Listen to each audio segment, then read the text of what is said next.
Good afternoon. আজকে আমরা start করছি cultural change and which is your last chapter for your UT. So we have already studied about structural change, right? আমরা তো already পড়ছিলাম যে structure কীভাবে change হলো, ইন্ডিয়া এগ্রেরিয়ান থেকে আস্তে আস্তে ইন্ডাস্ট্রিয়াল ইকোনমিতে শিফট করছিল। এবার তারপরে যখন একটা জায়গার স্ট্রাকচার চেঞ্জ হবে, সেটার লাইফস্টাইল, সেটার ওয়ে অফ থিঙ্কিং সব কিছুতেই কোনো না কোনো রকমের একটা প্রভাব ফেলবে। It will be impacted. So that's why just after structural change our chapter is cultural change. এবার কালচারাল চেঞ্জে কি হলো, কালচারাল চেঞ্জে দেখা গেল যে এই যে বিভিন্ন যে স্ট্রাকচারাল চেঞ্জ হচ্ছে বা এই যে সোশ্যাল রিফর্মার্স রাজা রামমোহন রায়, ঈশ্বরচন্দ্র বিদ্যাসাগর বা পাঞ্জাবে আর্য সমাজ, দয়ানন্দ সরস্বতী, সবাই বিভিন্ন রকম নতুন কিছু আইডিওলজি নিয়ে আসছিল। যেরকম ধরো মেয়েদের পড়াশোনা করা উচিত বা কাস্ট বেসড ইনইকুয়ালিটি থাকবে না। এইটাতে তার সাথে সাথে আরেকটাও কিন্তু দুটো জিনিস হয়েছিল, সেটা হচ্ছে হলো ট্রান্সপোর্টেশনে আর মোডস অফ কমিউনিকেশনে অনেক বেশি চেঞ্জ হয়েছিল। ট্রান্সপোর্টেশনে উই গট দ্য মানে আগেই পেয়েছিলাম আমরা রেলওয়েজ, বাট রেলওয়েজের এক্সটেন্সিভ ইউজ শুরু হলো। তারপরে তোমার এই যে modes of communication, printing press আরও অনেক বেশি ইনফ্লুয়েন্সিয়াল হতে শুরু করলো আস্তে আস্তে। এইবার তখন দেখা যাচ্ছে এই যে উইডো রিম্যারেজকে যে আগে পাপ মনে করা হতো, মানে কি মনে করা হতো যে যখন হাজব্যান্ড মরে যাচ্ছে তখন এই মহিলাটাকে ঝাঁপ দিয়ে মরে যেতে হবে, ফর সতী প্রথা। এই প্রত্যেকটা জিনিসেই কিন্তু ভেদিক লস দিয়ে আসছিল। অ্যান্ড প্লিজ রিমেম্বার, এটা আর্লি ভেদিক পিরিয়ডের কথাই বলছে। কারণ কি, আর্লি ভেদিক পিরিয়ডে everybody was treated equally, but it was from the later Vedic period that orthodox thinking came into prevalence. এই যে আর্লি ভেদিক পিরিয়ডে যে বেদাস গুলো আছে সেগুলোতে তো কোথাও এটা লেখা নেই যে একজন বিধবা আবার বিয়ে করতে পারবে না, কিংবা সতী প্রথার কথা কিছু লেখা নেই। We never know what happened between this early Vedic and later Vedic period that there was such a transition. এখনো দেখবে প্রচুর স্কুল বা এডুকেশনাল ইনস্টিটিউশনস আবার ভেদিক ফিলোসফি আনার চেষ্টা করছে রিগার্ডিং দের এডুকেশন, লাইক ভেদিক ম্যাথস, এইসব খুব ফেমাস হচ্ছে, ইভেন ভেদিক এডুকেশনও।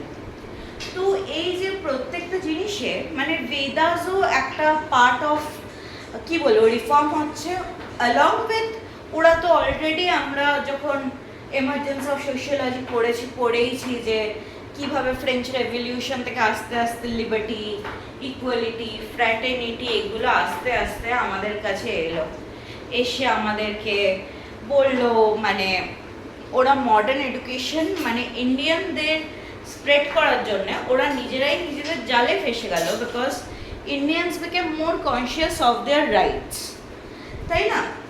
এবার এইসব করতে করতে সবাই দেখা যাচ্ছিল একটা মানে ব্লেন্ডেড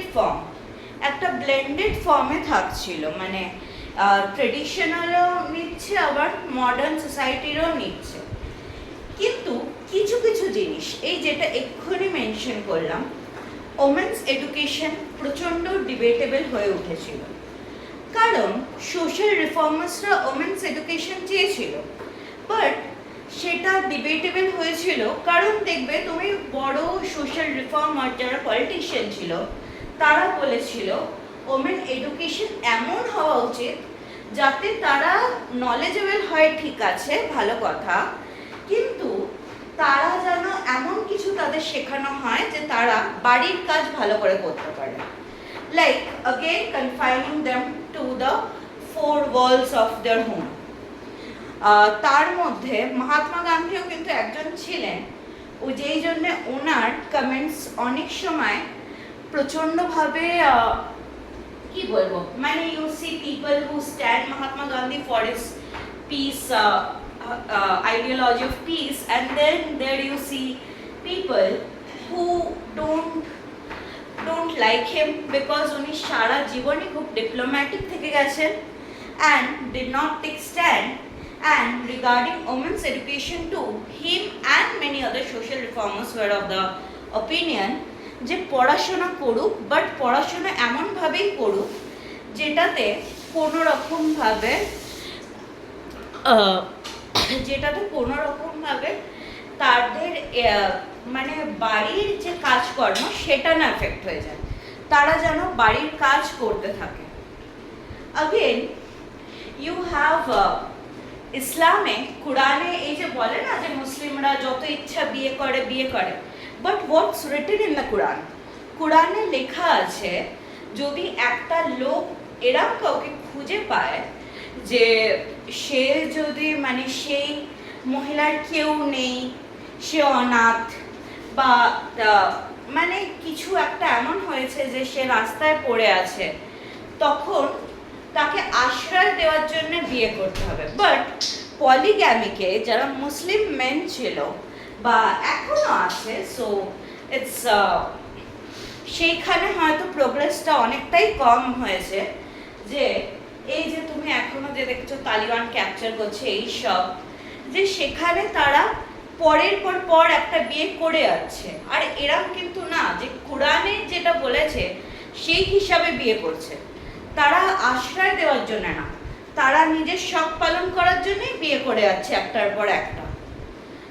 তারপরে now again comes 4 concepts related to your cultural changes: Sanskritization, Westernization, modernization and secularism.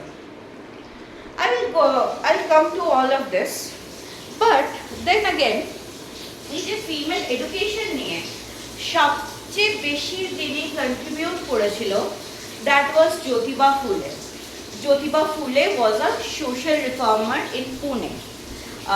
It's a very interesting story that he literally went from house to house to ask females to attend classes, and he made his wife the first female teacher to ever exist. পুনেতে সাবিত্রীবাই ফুলে university বা ওইখানে সাবিত্রীবাই ফুলের অনেক কিছু আছে, and they are very ওইখানে কোথাও না কোথাও এখনো দেখা যায় যে কাস্ট পলিটিক্স খুবই অ্যাক্টিভ, অ্যান্ড তার সাথে দলিতদের ওপর অ্যাটাকও খুব অ্যাক্টিভ। কিন্তু ওইখানে এমন একটাই জায়গা যেখানে যে লোয়ার কাস্ট বা দলিত যাদের বলি আমরা, তাদের ভয়েসও খুব অ্যাক্টিভ, মানে এরম না যে দমে যায়, ব্যাপারটা ধামা চাপা পড়ে যায়। We get to know when there's a movement there. And Savitribai Phule, his wife, was the first ever female teacher to ever exist, and she made the কারণ ওখানে বুঝতেই পারছো from male teachers they nobody's parents were allowing to যে mail teacher পড়াবে, সেখানে তাদের মেয়েদের পাঠাবে পড়তে। But when she started teaching, so later gradually female students were coming to read and study. Then moving on to these concepts. First, Sanskritization. And please remember this, Sanskritization is a term coined by Indian sociologist M.N. Srinivas, আর এই স্টাডিটা হয়েছিল কুর্গস of south India একটা জায়গায়, মানে একটা গ্রুপের ওপর এটা study করেছিল। সরি, জায়গাটা আমি ভুল বললাম, জায়গাটা আমার এই মুহূর্তে খেয়াল পড়ছে না। তো সংস্কৃতাইজেশন মানে কি বলছে? সংস্কৃতাইজেশন মানে খুব সোজা কথায় যেটা বলছে সেটা হলো এই লোয়ার কাস্ট যারা, তারা যাতে আপার কাস্টে যেতে পারে বা তাদের যেন মোবিলিটি হতে পারে, তাদেরকে যেন আনটাচেবল না ট্রিট করা হয়, তারা আপার কাস্টদের সব কিছু অ্যাডাপ্ট করতে লাগলো। ধরো তারা নিরামিষ খেত, তো তারাও নিরামিষ খেতে শুরু করলো, তারা ওই পইতে পড়তো, তারাও পড়তে শুরু করলো, তারা ধরো মদ খেত না, তারাও মদ খাওয়া বন্ধ করে দিল। এই প্রত্যেকটা জিনিস সংস্কৃতাইজেশনে হয়েছে। এইবার সংস্কৃতাইজেশনে আরেকটা যেটা মানে অনেকগুলো অ্যাসপেক্ট দেখা গেছে। এটাও এমএন শ্রীনিবাসেরই আরেকটা কনসেপ্ট ডমিনেন্ট কাস্ট, যেহেতু তোমাদের এটাও এনসিইআরটির ক্লাস 12 এর লেভেলে, তো অতটা কিছু মেনশন করা নেই। ডমিনেন্ট কাস্ট মানে কি? ডমিনেন্ট কাস্ট মানে একটা তো হলো যে ধরো যেই গ্রামে নিউমারোলজিক্যালি বেশি আছে বা যেখানে পলিটিক্যাল পাওয়ার লোয়ার কাস্টের বেশি, এবার কিছু কিছু জায়গায় দেখা গেল যে তারা সংস্কৃতাইজড হয়েও তারা ডমিনেন্ট হতে পারছে না বা ওই ইকুয়াল স্ট্যাটাসটাই পাচ্ছে না, কিংবা আর কিছু কিছু জায়গায় তারা পেয়ে গেল। কিন্তু সংস্কৃতাইজেশনকে অনেক কারণে ক্রিটিসাইজ করা হয়েছে। প্রথম কারণ তো এইটাই যে সংস্কৃতাইজেশন যে করেছে তারা, সংস্কৃতাইজেশনে তোমার মানে তারা তো মানে এটাই মনে করে নিচ্ছে না যে যারা আপার কাস্ট তাদের যে আইডিওলজি, চিন্তাধারা, ধরো ওই পুড়ে মরে যাওয়া বা একটা মেয়েকে বলি দিয়ে দেওয়া কোনো কোনো ভগবানকে খুশি করার জন্যে, ওইটাই ঠিক। বাট এটা কি আদেও মানে তারা তো নিজেরা ওই আইডিওলজিগুলো বিলিভ করে নিচ্ছে। তারপরে এটাও আরেকটা কথা যে ইনইকুয়ালিটিটা তো থেকেই যাচ্ছে কোথাও না কোথাও। এবার ম্যাক্সিমাম কি হয়, দলিতরা বা লোয়ার কাস্টরা কি করে? লেবারের কাজ করে। এই যে লেবারের কাজও করছে যে তারা, এই কাজটাও কি সবসময় ঠিক? মানে মানে এই কাজটাও সবসময় ঠিক বলতে যে আমরা ধরো বাড়ি বানাচ্ছি, বাড়ি বানানো তুমি লেবার না পেলে, বা ধরো তোমার বাড়িতে রান্নার লোক আছে, সে হয়তো খুব আপার কাস্ট না লোয়ার কাস্ট, যদিও রান্নায় অনেক সময় ব্রাহ্মণস আপার কাস্টদেরই প্রেফার করা হয়, কারণ ওই পলিউশন পিউরিটি একটা ব্যাপার চলে আসে, ওটাও আসছে। তো এই যে ধরো ছোটো মোটো কাজ, যারা ধরো তোমার বাড়ির সামনের রাস্তা পরিষ্কার করে, বা ধরো যারা তোমার ড্রেন পরিষ্কার করে, পাবলিক টয়লেটস পরিষ্কার করে, তো তাদের কাজগুলোকে তো আলটিমেটলি ছোটই দেখা হচ্ছে, তাদেরকে তো তুচ্ছ সমাজের পার্টি দেখা হচ্ছে, তাদের তো আর আলাদা কিছু দেখা হচ্ছে না। আর আমার পলিউশন এন্ড পিউরিটি যেটা বলছি, এবার এটাও তো ঠিক একই জিনিসই বলা হচ্ছে যে যদি আমাদের রিচুয়ালসগুলো তোমরা করো তাহলে তোমরা পিওর হয়ে যাবে, পায়াস হয়ে যাবে, মানে তোমাদের আর কোনো পাপই থাকবে না। কিন্তু যদি তোমরা তোমাদের কাজগুলো করো, তোমাদের মতো থাকো, তাহলে তোমরা সবসময় দূষিত বা পলিউটেড থাকবে। এই জিনিসগুলোর জন্য সংস্কৃতাইজেশনকে অনেক সময় ক্রিটিসাইজও করা হয়েছে। তো আরেকটা জিনিস যেটা যে সংস্কৃতাইজেশনে বলা হয়েছে যে হ্যাঁ আমরা হয়তো ভাবছি এগুলো করে উঠে যাওয়া হচ্ছে, বাট সবসময় একটা লিমিটেশন থেকেছে। তারপরে দলিত ওমেন যারা, একজনের কুমুদ পাওয়ারের মানে একটা স্টোরি লেখা আছে, তিনি সংস্কৃতের টিচার হতে পেরেছেন পরে উনি দলিত সেক্টর অফ কাস্ট থেকেই আসছেন, কিন্তু বুঝতেই পারছো সংস্কৃতের তখনকার দিনে তো মেনলি সংস্কৃত এসবের টিচার যারা হায়ার ক্লাস থেকে হতো তারাই হতো। সারা জীবনে তাকে কথা শুনতে হয়েছে ওনার প্রফেসরের কাছেও। আর উনি সংস্কৃত এই জন্যই পড়েছিলেন মেইনলি যাতে আসলে সংস্কৃতে কি লেখা, স্যাক্রেড টেক্সটে কি লেখা সেটা জানতে পারেন, তো সেইটা ইন্টারপ্রেট করতে পারেন। এটা কখনোই কোনো স্যাক্রেড টেক্সটে, এক্সেপ্ট একটা টেক্সট আছে খুব সাংঘাতিক, মনুস্মৃতিতে অনেক কিছু লেখা যেটা মানে খুবই মানে সেখানে মহিলার কুকুরদের কম্পেয়ার করা হয়েছে লিটারেলি, সেইটা ডক্টর বি.আর. আম্বেদকর পুড়িয়ে দিয়েছিলেন ওনার এক প্রোটেস্টে।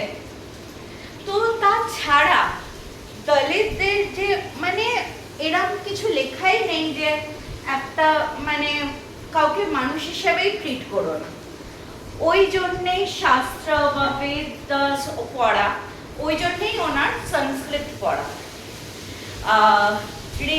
ওই 1-2 বছর আগে হবে আই থিঙ্ক, প্রাইমে if I am not wrong, the made in হেভেনেই যে কোনো একটা এপিসোডে আছে, রাধিকা আপ্টে আছে, সেইখানেও ওই সেম জিনিস, ওই দলিত হয়ে শি ইজ লয়ার দেখাচ্ছে, and she is a very successful lawyer now. She stands her ground and she comes like she is very successful, প্রচুর পাবলিকেশন নিজের নামে সব কিছু, বাট বিয়ের সময় ঠিক যে তার হাজব্যান্ড তাকে বলছে যে তুমি দলিত দলিত করে যাচ্ছ কেন, এখন কি আর আমরা সেই সমাজে পড়ে আছি যে এখন দলিত এইসব করছো। কিছুদিন পরে তাদের বিয়ে, এই কারণেই ছেলেটার বাবা ক্যান্সেল করলো যে মেয়েটা দলিত, যে এত নিচু কাজ অ্যাকসেপ্ট করতে পারবো না। মানে এখনো হরিয়ানা ইউপির দিকে দেখা যায় যে দলিত যে রেপ হয় কিংবা দেবদাসী প্রথা এখনো দলিতদের ওপর চলে, সেইটা নতুন কিছু না, ওটা এখনো অবধি দেখা যায়। তো সংস্কৃতাইজেশনের অনেক কিছু ফ্যাসেটস আছে, ফেজ আছে।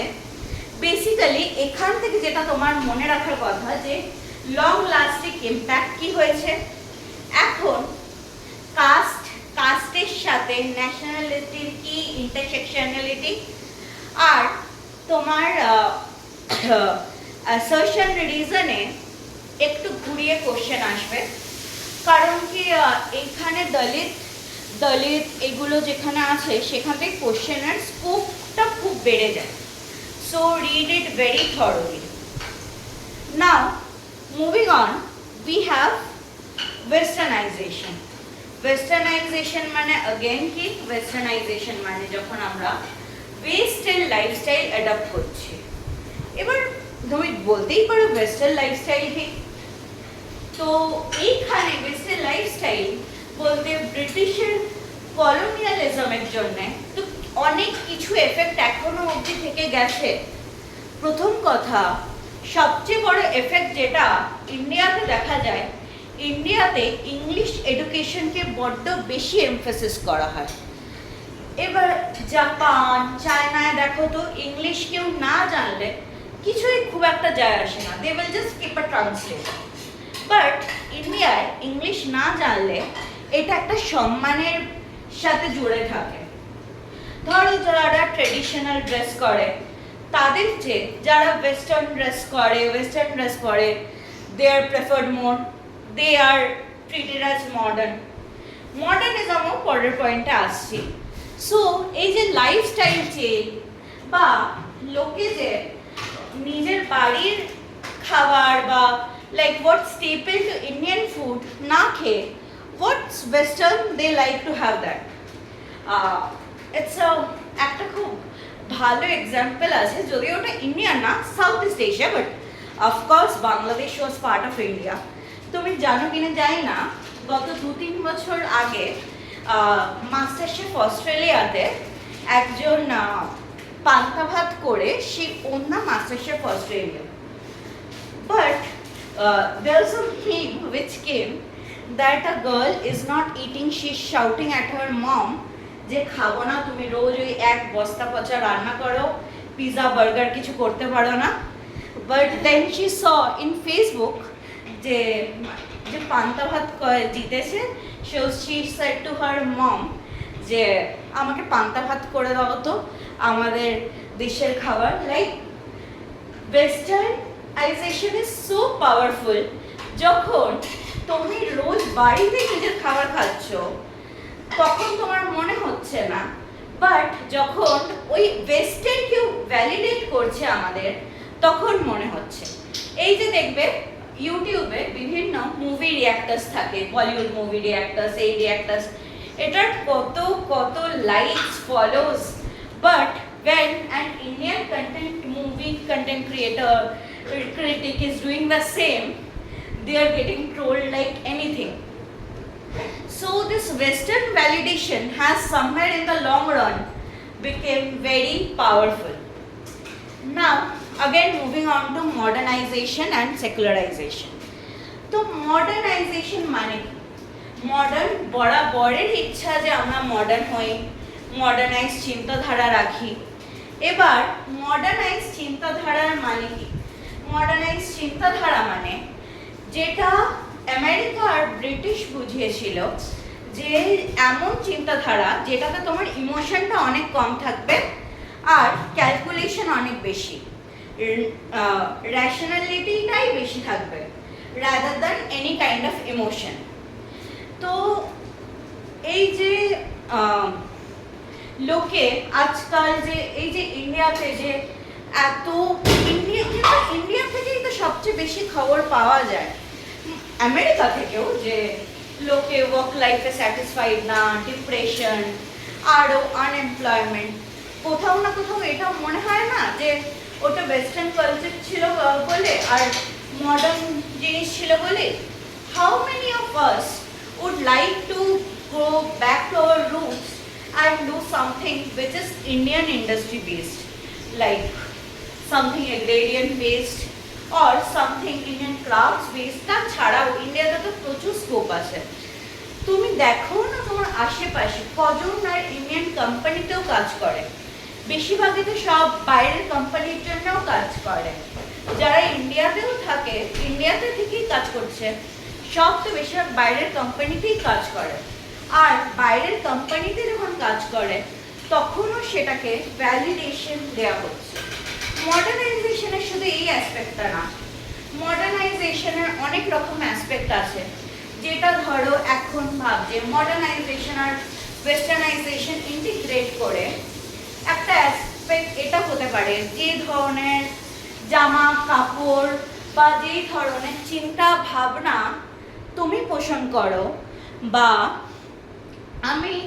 আমি রাখি, সেইটা কি অনেক সময় আমাদের বাবা মারা বুঝতেও পারবে না। একদমই এটা না যে যেটা ইন্ডিয়ান সব কিছু ভালো, একদমই না। বাট কিছু কিছু জিনিস যেটা ওয়েস্টার্ন কান্ট্রিজ একদম এক্সট্রিমে পৌঁছে দেয়, ধরো ওরা যে একা থাকাটাকে বা একদম সেলফ ডিপেন্ডেন্ট থাকাটাকে এত গ্লোরিফাই করে দেখায়। এবার অনেক সময় ওদের দেশেও দেখা যায় যে কথা বলার কেউ থাকে না, তো এই করে করে তারাও ডিপ্রেশনে চলে যায়, বা হয়তো ফ্রাইডে নাইট উইকেন্ডে ক্লাবিং করতেই হবে। এই যে জিনিসগুলো, আর শুধু সেটাই না, এগুলো করে একটা জেনারেশন গ্যাপ ক্রিয়েট হয়ে যায়। টেকনোলজি যেটার একটা এক্সাম্পল, যদিও technology is a very helpful tool, this class is a testament to that, isn't so? That I am sitting in such a far land and you are sitting in a far land, but I could teach you through my phone. But the thing is, when I am teaching you, that's a good example. কিন্তু যখন ধরো এমন কিছু একটু বেশি হয়ে যায়,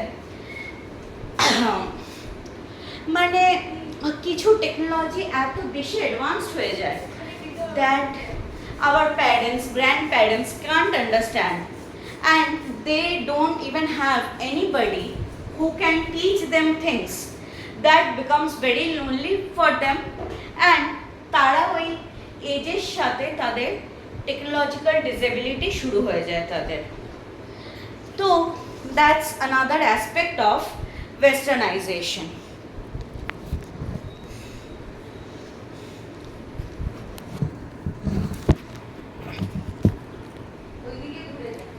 Now moving on to secularization. এটা বোঝো, secularization in Indian and Western context have a slightly different meanings.